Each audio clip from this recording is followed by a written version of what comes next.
Hello les amis, bienvenue. Petit tirage spécial 2022 mondial, donc énergie générale 2022. Et bien allons de ce pas découvrir ce que nous réserve l'année 2022 au niveau de l'actualité mondiale. Donc voilà, je vous présente mon super cadeau de Noël, un des meilleurs que j'ai reçu, le tarot and tatouage, offert par une amie d'enfance de très longue date. Je te fais un coucou si tu regardes la vidéo. Donc je connais pas l'oracle, hein, donc on va le découvrir ensemble. Alors, c'est parti. Donc, on commence cette année 2022 avec le 2 d'épée.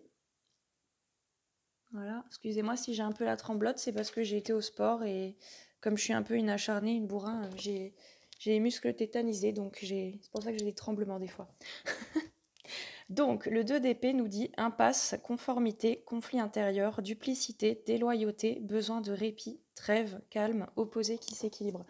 Alors moi, ce que j'entends et ce que je ressens par cette carte, c'est vraiment un ras-le-bol général. Une grosse fatigue aussi. Je pense qu'on va démarrer l'année tous en ressentant une grosse fatigue générale et un ras-le-bol général. C'est vraiment, ouais, c'est vraiment ce que je ressens. C'est comme si, ouais, tout le monde commence à avoir envie un peu de plus en entendre parler là du virus machin chouette. Tout le monde a envie de se déconnecter un peu de ça. Les gens sont épuisés, fatigués. Vraiment, ils en peuvent plus, hein. Puis je ressens aussi que le peuple a les nerfs à bout, hein. Mais dans tous les pays, hein, parce que là, c'est mondial, hein, c'est pas que pour la France. Alors ensuite, j'ai eu l'ermite qui est tombé avec l'as de denier. Voilà. Donc les deux cartes ont sauté en même temps du paquet. Alors on va regarder ce que ça nous dit. Ça m'inspire déjà quelque chose, mais comme je connais pas le tarot, je préfère d'abord regarder dans le livre et après vous dire ce que je ressens. Alors, excusez-moi si c'est un petit peu long. Ouais, donc c'est bien ce que je pensais. Donc avec l'as de denier, on nous parle bien des finances, hein. C'est ce que je ressentais. Trésor, richesse, prospérité, aboutissement, reconnaissance, satisfaction, épanouissement. Peut se rapporter au travail, à la grossesse, à la naissance, etc. Triomphe, profit, sécurité et son prix. Nouveau départ financier, nouveau projet. Ouais, sauf qu'avec l'ermite, bon, on reste quand même sur l'ancien là et alors, où sont les arcanes majeurs? Voilà, l'ermite, qu'est-ce qu'il dit dans ce tarot? Celui qui cherche, sage, sagesse et inspiration venue d'en haut ou de l'intérieur. Vigilance, retrait, contemplation, discrétion, sécurité, protection. Recherche de vérité, de justice. Quête spirituelle, compréhension, abnégation, timidité, peur. Ouais, donc il y a beaucoup de peur concernant les finances. Les gens sont très inquiets en règle générale au niveau de l'économie mondiale. Ce que je ressens également... Mmh. Moi, je ressentais quand même des histoires de dettes hein, quand je voyais ces deux cartes-là. D'argent qui dort aussi, hein. Dans le sens où il y a de l'argent, mais on nous fait croire qu'il n'y en a plus. Et ceux qui s'emparent des grosses sommes, ben, ils partagent rien, ils ne donnent rien. Et ils asservissent le peuple, quoi, hein. Bon, après, on a quand même de la sagesse. Donc, peut-être que les gens vont apprendre à vivre autrement, à vivre moins au-dessus de leurs moyens, moins à crédit. Ils vont apprendre à être plus économes, à être moins matérialistes. Ça, c'est une bonne chose, c'est ce que je ressens aussi. Une recherche de vérité, oui, donc, et de justice. Je pense aussi qu'il va y avoir beaucoup de révélations et les gens vont chercher à comprendre un peu ce qui se passe avec leur argent, où va l'argent, qu'est-ce qu'on en fait et pourquoi il y a tant d'inégalités au niveau financier dans le monde. Il va y avoir des vérités qui vont être révélées par rapport à ça. Et si ce n'est pas révélé, les gens vont chercher, ils vont creuser. Ils vont chercher absolument à obtenir les vérités concernant les finances mondiales en 2022. C'est ce que je ressens. Alors ensuite j'ai eu le 7 d'épée qui est tombé du paquet. Voilà. Alors, regardons le 7 d'épée, ce qu'il nous annonce. Alors, ruse, habilité et détermination à utiliser à bon escient. Envisager de s'échapper d'une situation d'enfermement. Manipulation qui tend à se retourner contre son auteur. Surveiller ses arrières. Changement d'avis, traîtrise.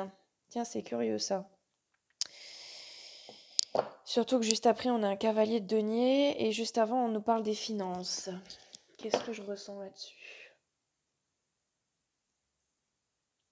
Ouais, beaucoup de, beaucoup de ruses concernant les finances au profit de certains, hein.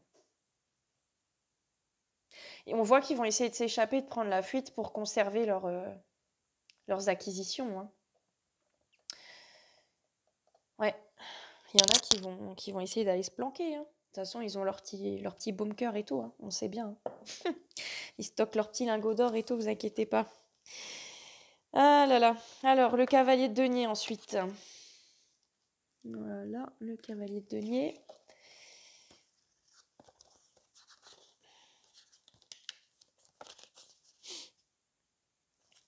Alors, homme digne de confiance et courageux, méthodique, fiable, responsabilité, convenance, persévérance, patience. Capable d'aller au bout de la tâche. Ce qui est nécessaire, rentable, intérêt, temps libre, chômage, oisiveté, inertie, stagnation. Ah ouais, donc on nous parle aussi quand même, moi c'est ce que j'entends, que je ressens dans un premier temps, c'est qu'il y a beaucoup de gens qui vont se retrouver au chômage et sans emploi en 2022, malheureusement. Euh, La situation stagne hein, quand même, hein. C'est aussi la sensation que j'avais avec le 2 d'épée. Il y a un peu deux forces qui s'opposent, mais qui... Ça n'en finit plus, quoi, hein. C'est un peu, ça traîne un peu en long quand même. Bon, on nous parle quand même d'un homme digne de confiance et qui est courageux, méthodique, fiable et responsable. Donc ça peut aussi être quelqu'un qui vient apporter son aide au peuple, hein. Alors bon, bah de quel pays il vient, ça je peux pas vous dire dans l'immédiat. Qu'est-ce que je peux vous dire d'autre?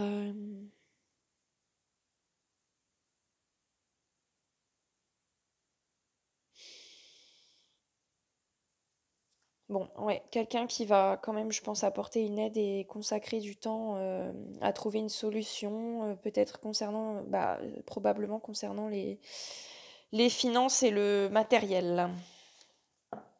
Alors, ensuite, donc, au centre, j'ai deux cartes qui ont sauté en même temps. Le 7 de bâton et le 10 de coupe. Alors, je crois que j'ai ma petite idée et c'est plutôt pas mal.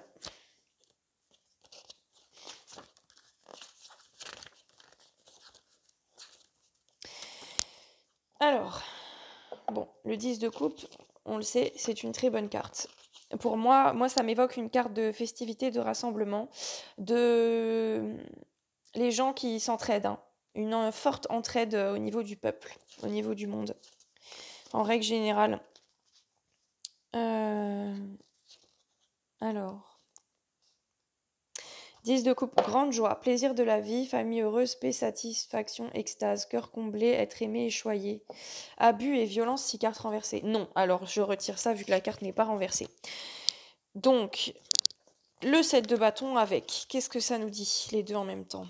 Détermination et courage, surmonter les épreuves. Ah, c'est super.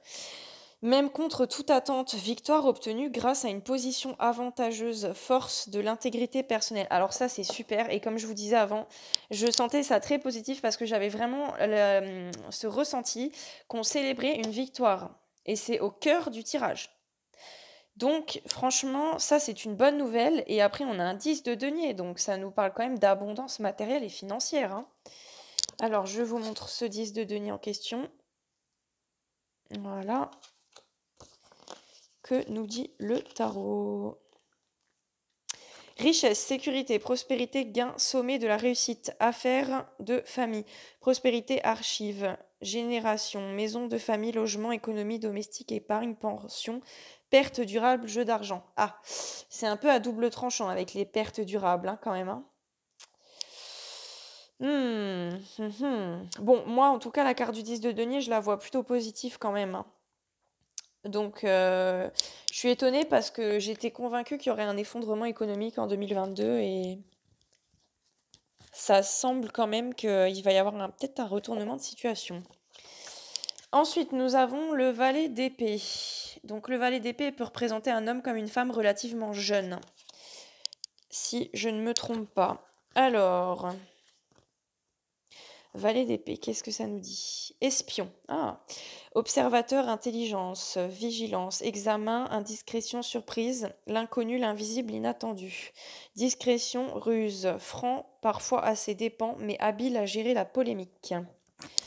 Ouais, du coup, c'est un peu, mais je ressens quand même enfin, je ressentais quand même en tirant les cartes, hem, qu'il y avait des gens qui étaient en train d'œuvrer, mais pour le bien, on va dire, en toute, discrétion et qui pourraient effectivement, pointer le bout de leur nez, sortir de nulle part en 2022 et apporter une aide, aux gens en général, au peuple, pour gérer, cette crise, qui a été, montée de toutes pièces, hein, dans un but bien précis. D'ailleurs, dans la prochaine vidéo, je vous évoquerai les 7 étapes du plan. Il faut savoir que nous sommes à l'étape 4 et normalement, nous devrions être à l'étape 5 par rapport au temps qu'ils avaient prévu. Sauf que, le plan a pris du retard, parce que là, les choses ne se déroulent pas comme ils le voudraient. Donc ça, c'est une bonne nouvelle. C'est une bonne nouvelle. Mais bon, on tend à aller vers l'étape 5 là. Bon, voilà, dites-vous que de toute façon, on est plus proche de la fin que du début, donc plus vite ça sera fini, mieux ça sera pour nous. S'ils ils parviennent pas, moi j'espère honnêtement, je souhaite et je pense que le plan sera intercepté avant la fin et c'est ce que je ressens quand même là dans les cartes, hein. Il se pourrait qu'il y ait un renversement de situation en 2022, hein. Qu'ils puissent pas continuer leur affaire. De toute façon, on va pas se mentir, actuellement, franchement, tout prend un non-sens total. Moi, personnellement, j'avais déjà percuté au premier confinement en 2020, mais je pense que là, même toutes les personnes qui étaient les plus endormies encore à l'heure actuelle sont en train de s'éveiller. Pour moi, 2022, c'est l'année du grand réveil. Après, ça pique, hein, un réveil. Quand on est profondément endormi depuis des années, attention, dire que les gens sont endormis, ce n'est pas un jugement. On est tous égaux. Chacun a son point de vue de la situation. Moi, je prône la paix et la tolérance. Il n'y a pas d'âge pour s'éveiller, hein, mais là, vraiment, c'est tellement gros ce qui nous balance à longueur de journée, franchement, que je pense que là, à un moment donné, même les plus endormis, ils vont se dire attends, non, mais là, il y a un problème, là, c'est pas possible, là, on se fout de ma gueule, là. Mais c'est ça qui est douloureux aussi, c'est d'accepter qu'on nous a menti et qu'on s'est fait berner et que voilà, c'est pas facile à entendre et à accepter. Donc il faut tendre la main à ces gens-là, il faut être solidaire. Peu importe notre point de vue, peu importe nos arguments, peu importe ce qu'on pense de ce qui se passe actuellement, il faut vraiment s'entraider, il faut se tendre la main. Mais moi, pour moi, c'est l'année du grand réveil. Parce que là, c'est trop gros. Il y a un moment, ils vont pas pouvoir jouer à nous faire de l'acupuncture là tous les 3 mois, c'est bon quoi. Il y a un moment, enfin, c'est déconné quoi. Bref. Alors, oui, et puis bon, bah, de toute façon, si apparemment en France, là, nous sommes 90% de picousés et 10% de non picousés, dire que les non picousés sont la cause de tous les malheurs du peuple, c'est pas crédible. Je vois pas comment 10% de personnes dérangeraient 90% d'autres personnes. Vous comprenez ce que je veux dire, où je veux en venir? Voilà. Bon. Et puis bon, bah, si on s'amuse à diviser les gens, à confiner une partie et pas l'autre, on va juste prouver que la picouse est totalement inefficace. Donc ça s'ils font ça, franchement, ça peut être marrant. Mais bon, je pense qu'ils sont pas si stupides. S'ils confinent, ils confineront tout le monde. Bon, sur ces bonnes paroles, je continue. Alors, donc, mon valet d'épée. Ouais, donc on a quand même un espion, un observateur. Alors, est-ce que c'est un espion de bonne ou de mauvais augure? Telle est la question. Vu la carte qui suit, je dirais qu'il est plutôt de bon augure, puisque nous avons la carte de la tempérance. Alors, la tempérance.